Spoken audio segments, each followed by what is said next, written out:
Na kem po, domethënë, ajo që ka ndodhur, domethënë, qoftë në institucione administrative, shëndetësore, arsimore, është përkeqardhje mënyrën e trajtimit, domethënë, të këtyre çështjeve në përgjithësi. Po. Përderisa po folim kërkoj falje, ka zhvillime, AKJ ka thirrur Këshillin e Përgjithshëm sipas burimeve të që zoti Haradinaj ka dhënë ndërheqje në këto momente, zhvillime interesante gjithanej. Eman, po kthehemi përpara se më thyte kjo, në ora 7 është një seancë e zakonshme ku pritën themelimi i komisioneve parlamentare, njëherë pritet edhe votimi në rezolute të iniciuar nga PDK-ja për gjykatën speciale. Po, është rezolutë e cila është përpiluar nga intelektual, nga njerëz akademik, është e cila do të prezantohet nga kryetari i PDK-s Bedri Hamza në seancë. Me sa kam informacion, është një dakordim i mbështetjes së gjitha subjekteve politike, edhe do të jetë një miratim pa debate, pa diskutime tjera përveç prezantimit të cilit do të bëhet. Na shpresojmë që ky proces... Do të thotë ka dakordancë, është shumë e rëndësishme të kalon një gjë e tillë në këto momente.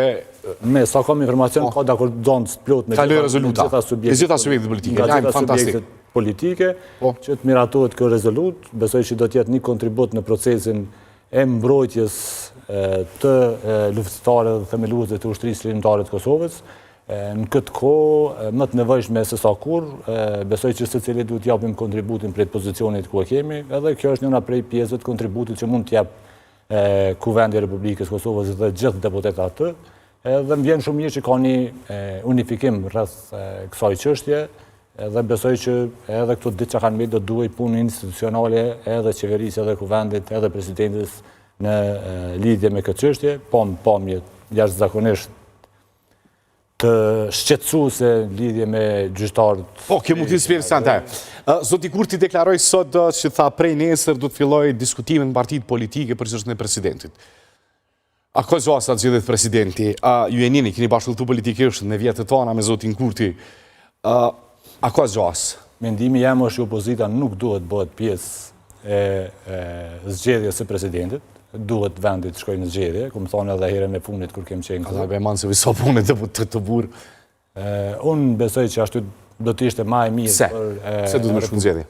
Po, vendit duhet të shkojnë në zgjedhje për shkak që, dhe më thonë, për kaq periudhë shkurt, 2 seanca, ne pam përfaqje të gjithë populizmit cilën e ka bo kryeministri dhe vetëvendosi gjatë këtij vitit, dhe më thonë. Gjatë prej zgjedhjeve të shkurtit deri me këto të dhjetorit që kalum.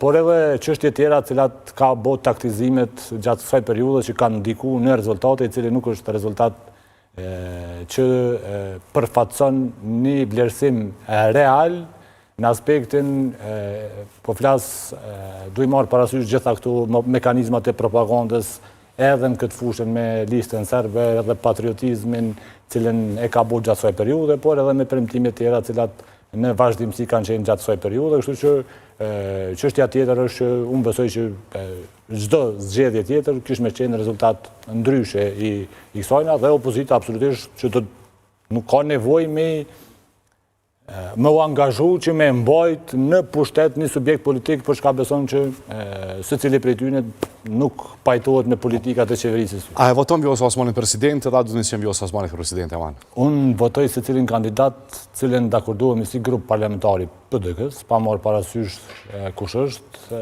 edhe cili vjen. Vjosa Osmanin si presidente e vlerësoj për punën e saj që e ka bërë, sidomos në ruajtjen e raporteve me shtetet mike me Bashkinë Ndërkombëtare në përgjithësi, vlerësoj që ka bërë një punë kogjatë mirë, po në këtë aspekt nuk kam votë ndryshe nga grupi parlamentari i PDK-s. Domethënë këtu kje në unison.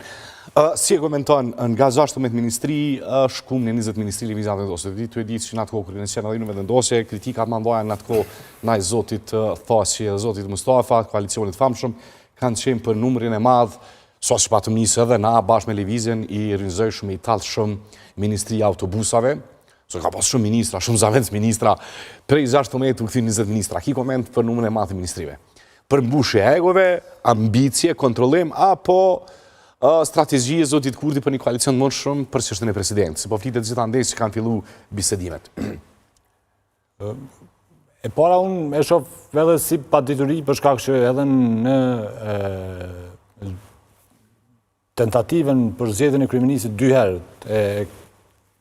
vitin e kaluar, ka pas pak a shumë një zgjanim të ministrive, mirë po nuk ka qeverisje të mirë pse rritet numri i ministrive. Praktika tregojnë që vendet të cilat kanë profesionist edhe kanë njerëz që dinë me menaxhu, i ofrojnë ato kokat kryesore, për shkak që prej aty pastaj zgjerohet rrjetit e poshtë i qeverisë edhe i menaxhimit. Është menoj edhe një përmbushje kërkesave të njerëzve të atyre që i ka pas mbrana subjektit, ka pas 3-4 koalicione të cilat i ka pas që është Po thuaj që 20 ministri nuk të bëjë me kualitetin e qeverisjes, po për mbushjen e marrëveshjeve dhe ekove politike? Absolutisht nuk ekziston në asnjërin prej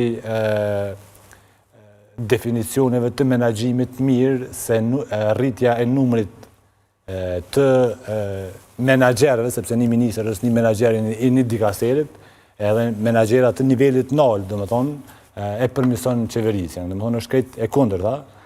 Absolutisht që sa më pak ministri, qeverisja do të ishte më e mirë, sepse raportimi, mbikëqyrja, kontrolli do të ishte më i lehtë, edhe sa më